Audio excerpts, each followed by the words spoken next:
público. Son las 9:09. Señores, en la tarde, alrededor del mediodía, cerca de las 2 de la tarde del pasado viernes, pues fue entregado en el Congreso, en el despacho del presidente del Senado, el proyecto de presupuesto. Habíamos hecho un compromiso con el director de presupuesto, tan pronto se entregara ese proyecto, pues él vendría con nosotros a responder preguntas importantes sobre ese tema. Y aquí está con nosotros el director general de presupuesto, licenciado Luis Reyes. Permítanos saludar aquí nuestro hermano Bernardo Núñez, que es el encargado de comunicaciones de la Dirección General de Presupuesto.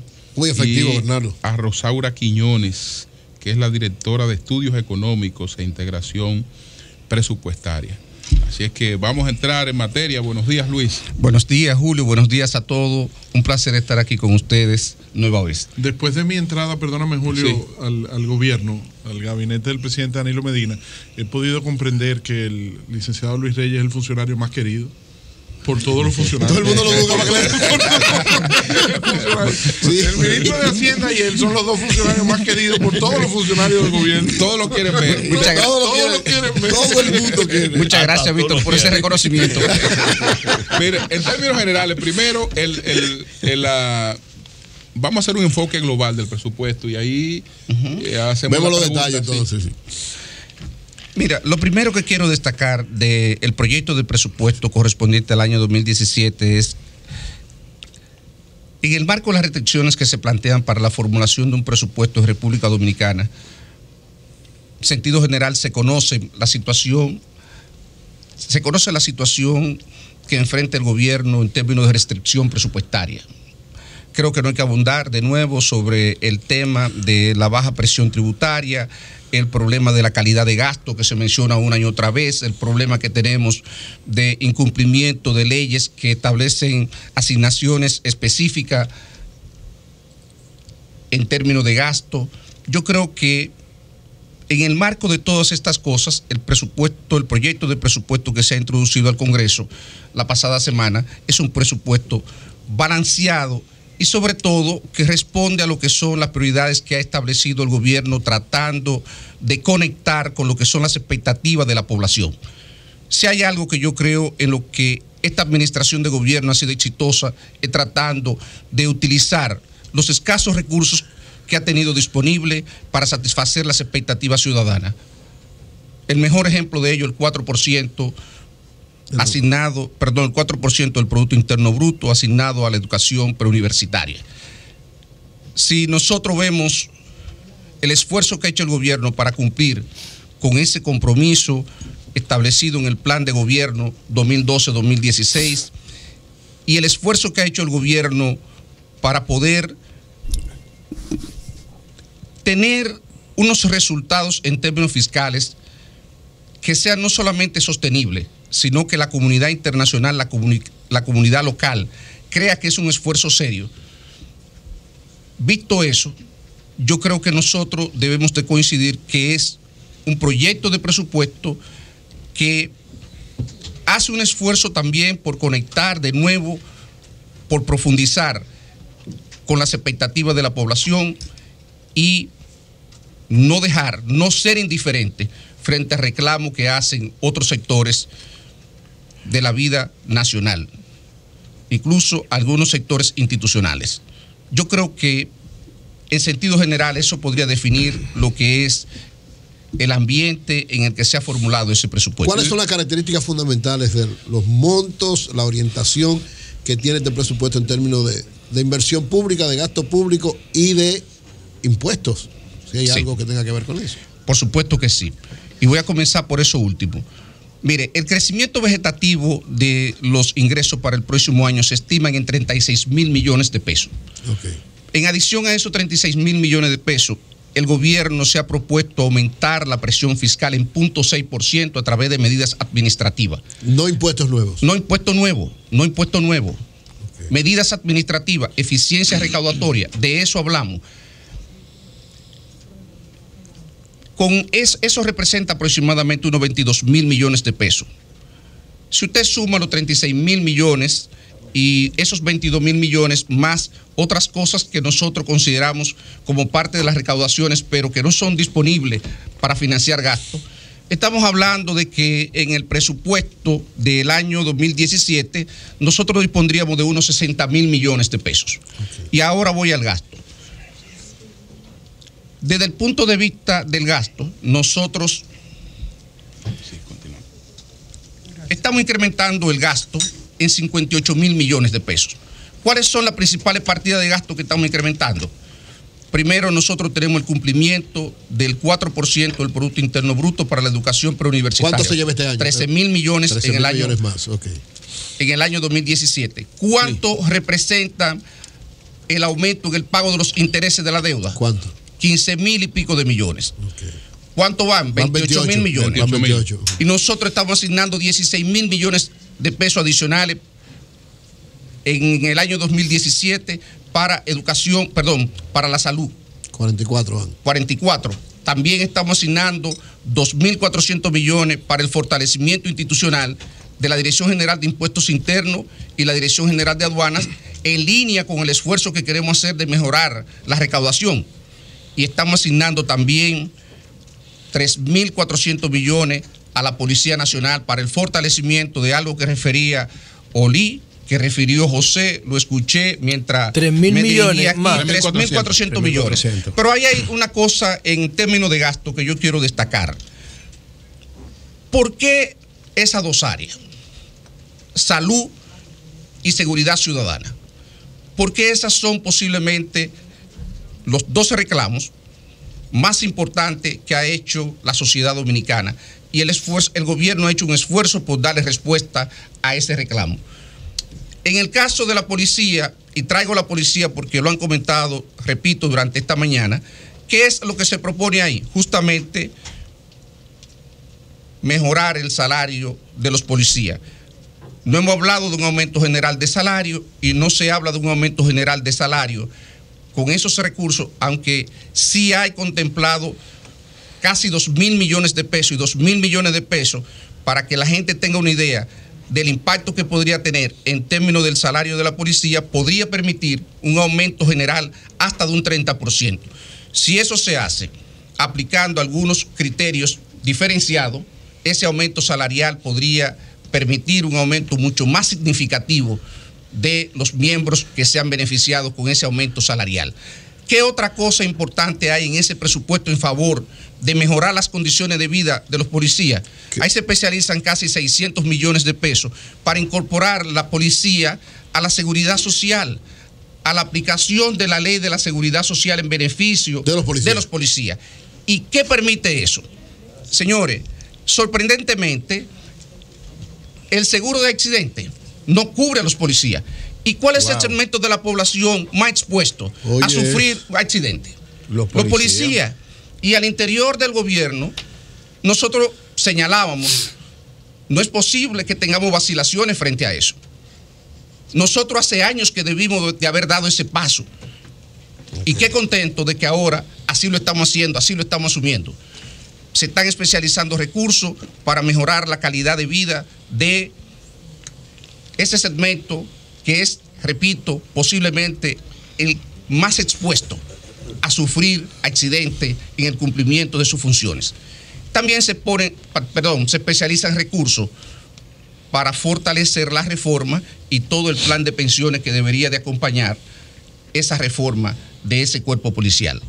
Entonces, sí, continúa, termina. Termino ahora rápidamente con esto, enfatizando el tema de salud. Salud, nosotros estamos especializando 16.000 millones. No es solamente el fortalecimiento del salario de los médicos, es que se contempla una inversión cuantiosa, posiblemente sin precedente en los años recientes, para mejorar la infraestructura hospitalaria, para mejorar el equipamiento de los hospitales. Y esto así porque ustedes saben, el público conoce, actualmente tenemos más de 50 hospitales que están abiertos. Necesitamos terminar los centros de diagnóstico. Muy importante los centros de diagnóstico. Hay un esfuerzo significativo para que eso prácticamente se concluya el próximo año. Si le sumamos el fortalecimiento de programas como el de medicamentos de alto costo, ¿cuántos ciudadanos se benefician del programa de medicamentos de alto costo? ¿Sabe el pueblo lo que significa eso? Buena medida esa, 500 millones van a haber para eso, ¿verdad? Para gente pobre sobre todo. ¿Para qué? Sí. Hay un tema. Ahora no habla mentira, Eury. No, básicamente eso lo llevan los ricos. No, eso es básicamente para gente pobre, lo que hace salud pública. Dile que nos den los datos de quién se benefició. Bueno, ¿a qué no nos lo dan? Vamos a pedirlo. Es lo que te van a dar. Claro que lo dan. Sí, está bien. De todas maneras, José, lo importante es que estén destinados 500 hay especializados 500 millones. 500 millones. Eso es para el que más pueda traficar con influencia. 500 millones para fortalecer este programa. Y hay otro programa de gran impacto en términos de mejorar los indicadores de muerte de recién nacidos, que es el de nutrición parenteral. Y ahí hay destinados 670 millones. Correcto. Hay algunas otras cosas, tanto en el ámbito de la salud como de la policía, que nosotros no hemos querido destacar, esperando que estas cosas avancen un poco más, que tiene que ver con mejorar la calidad del gasto, mejorar la eficiencia de esas instituciones.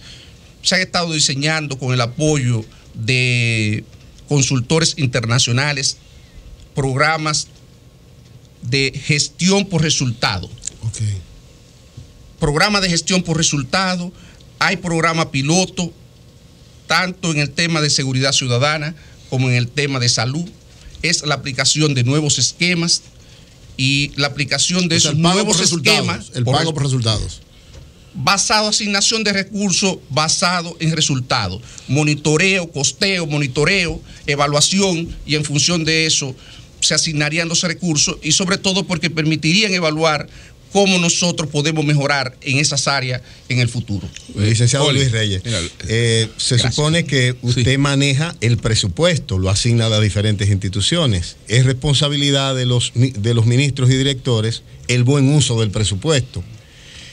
Yo quiero que usted nos permita conocer qué componente de ese presupuesto es deuda nueva. ¿Cuánto debe pagar la República Dominicana por los servicios de la deuda? Y si puede darnos datos sobre esas decisiones administrativas. Le estoy haciendo 3 preguntas en una. Sí, ahí ya tú terminaste por hoy. ya te puedes ir si tú quieres. No puedo ir. Sí. En el proyecto de presupuesto que está en manos del Congreso, se establece un déficit fiscal de 2.3% del Producto Interno Bruto. Esto es aproximadamente, hablo en números redondos, 85 mil millones de pesos. Eso sería el endeudamiento neto que tendríamos si nosotros tuviéramos que financiar ese déficit. Okay. Ahora, en adición a eso, hay una brecha entre la amortización de deuda contemplada en ese proyecto de presupuesto y los desembolsos que recibiría el país. Esa brecha es de 87 mil millones de pesos. Eso nosotros, si usted suma el déficit de las operaciones, nosotros lo llamamos operaciones no financieras, operaciones corrientes y operaciones financieras. Para el público que nos escucha, aprovecho esto porque eso frecuentemente genera confusión. Ese financiamiento, la suma de los dos es la necesidad de financiamiento que tiene el país, unos 172 mil millones de pesos. Ahora, esos 172 mil millones de pesos, no todo genera aumento de la deuda, porque una parte de ello usted lo está utilizando para pagar deuda anterior. Usted lo que está haciendo es lo que nosotros llamamos un rollover.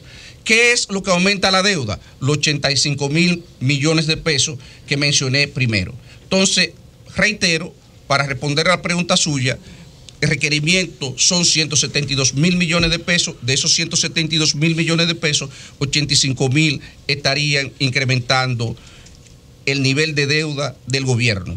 ¿Qué ha planteado el gobierno para mitigar eso? La venta de acciones de Punta Catalina.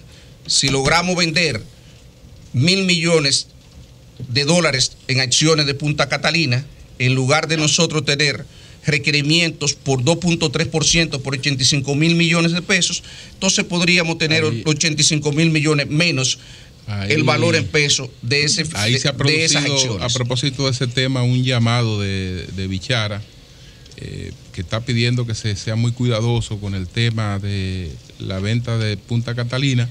Yo me imagino que él lo hace porque el sector privado hasta ahora en sus ofertas ha sido muy tímido. Pero que la compren con los fondos de las AFP. No hay mejor negocio que ese. No ha habido, es el negocio más rentable. No ha habido hasta ahora una oferta seria por parte del sector privado para ese tema. Mira, no conozco realmente. Mire, no se mete en eso yo. No, yo no conozco, no puedo emitir un juicio sobre eso. No va a salir bien parado. Ahí nadie va a salir bien parado. Lo que está estipulado es que la mitad de lo que son los pagos de los intereses va a ser con la venta de esas de los intereses no. 1.000 millones. Del déficit.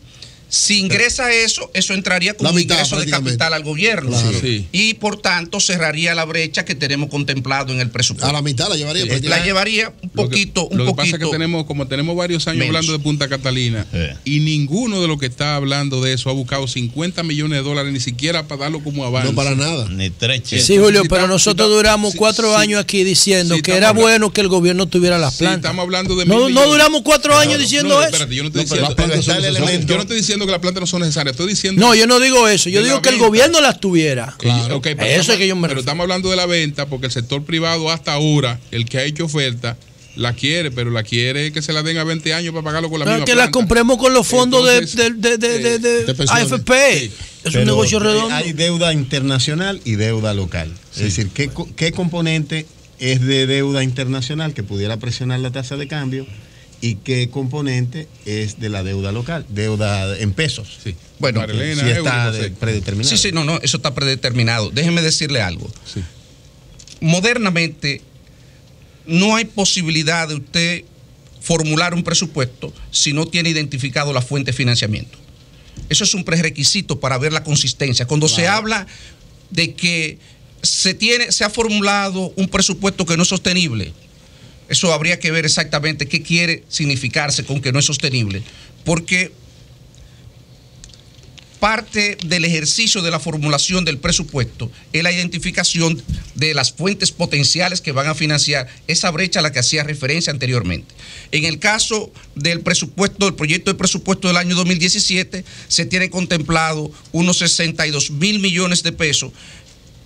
El equivalente de eso, creo que son 1.200 millones, 1.300 millones de dólares que se colocarían en el exterior, bonos, instrumentos de deuda del gobierno que se colocarían en el exterior y 65.000 millones que se colocarían en el mercado local.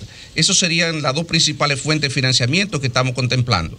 En adición a eso hay desembolso de los organismos multilaterales, como normalmente ocurre en el presupuesto todos los años. Marilena. En el incremento que se hizo para el Senado, ¿hay una cantidad suficiente para cubrir el aumento que ellos dispusieron en sus salarios? Uno, ¿y qué hacer con las leyes que establecen un porcentaje, pero que no se cumplen? O sea, ya yo sé que no para el 2017, pero para el 2018 en adelante, ¿no deben modificarse esas leyes y adecuar los porcentajes a la realidad? Por ejemplo, en el caso de los ayuntamientos, que apenas se paga, yo creo que el 3%, no el 10%. Así es. ¿Seguimos violando las leyes o las modificamos? Y lo del aumento de los senadores. Miren, gracias, María Elena, por la pregunta. Porque a los senadores. Porque me va a permitir hacer una especie como de desahogo. Para la Dirección General de Presupuestos sería de gran ayuda si las leyes que especializan la asignación de recursos se revisaran. Okay. En realidad nosotros, desde el punto de vista legal, no violamos la ley. ¿Qué es lo que hacemos? Le pedimos al Congreso en los articulados de la ley de presupuesto que nos den una dispensa. Exacto. Por el no cumplimiento. Porque en realidad no podemos. Sí. Pero no podemos, no porque nos falta voluntad. Nadie está obligado a lo imposible. Mire, y la dejamos suspendida por un año, y por otro año, y por otro año, y por otro año. Es decir, aprueban una ley que suspende esa ley. Una ley que suspende esa ley. Ahora, pero ¿por qué nosotros hacemos eso? Por falta de voluntad. No lo había no es que no hay violación porque es una ley del Congreso. Míreme, por falta de voluntad. No, señores. Sí. ¿Cuánto es la brecha hoy día entre los recursos que se asignan por ley y lo que tienen consignado en el presupuesto? ¿Cuánto? Más de 100.000 millones de pesos. Ay, papá. Son 2.9% del Producto Interno Bruto. Para que ustedes tengan una idea, 2.3% es el déficit que tenemos contemplado en ese proyecto de presupuesto, y si nosotros cumpliéramos con esas leyes tendríamos que asumir un déficit de 5.4%. Y ahí está el tema de la sostenibilidad de las cuentas fiscales. Claro. Recuérdense que una administración de gobierno se sentiría bien haciendo cosas que incluso nosotros vemos con simpatía. ¿Cómo no vamos a ver con simpatía ajustar los salarios? No solamente de los policías, los salarios en sentido general de los servidores públicos. ¿Cuántos servidores públicos ganan el salario mínimo? La policía es parte del sector público, no se puede ver al margen de eso. No, digo que es fundamental, quizás el más importante de todo. Pero digo incluyendo no solo a ellos, José. No solo a ellos, sino no solo a ellos, a todo José, el universo. A todo el universo de los servidores. ¿Qué tiempo hace que no hacemos un aumento general de salario? Sí, ¿cuántos servidores públicos existen que ganan el salario mínimo? ¿Cómo nosotros podemos ser indiferentes a eso? ¿Qué administración de gobierno no le gustaría realmente poder ofrecer un aumento general de salario? Claro. ¿Por qué nosotros no satisfacer los reclamos que no hacen otros poderes del Estado? ¿Por qué nosotros no vamos en auxilio a la Universidad Autónoma de Santo Domingo? ¿Por qué no se hace todo eso? Si la intención del gobierno es esa. ¿Por qué? Porque nosotros lo que administramos es un 17% en términos de gasto, equivalente al Producto Interno Bruto. Es un 17 ya. 17%. Pero un 17 está bien. No, yo pensé que era un 13 de presión tributaria. De presión tributaria. 14% más el 2.3% de déficit que tiene. Ah, bueno, ustedes le ponen el déficit al tamaño del gobierno, ustedes le ponen el déficit. Bueno, que sí, porque al final el gasto es ese. Cuando usted mide el gasto total como proporción de Producto Interno Bruto, eso le da más o menos un 17%. Y ha sido así consistentemente.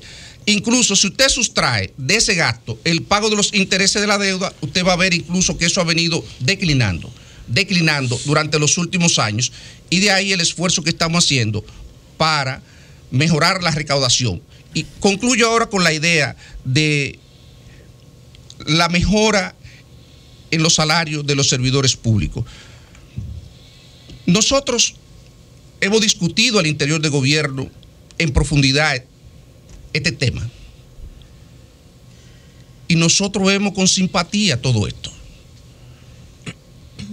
Lo que se plantea es el ejercicio responsable de las finanzas públicas.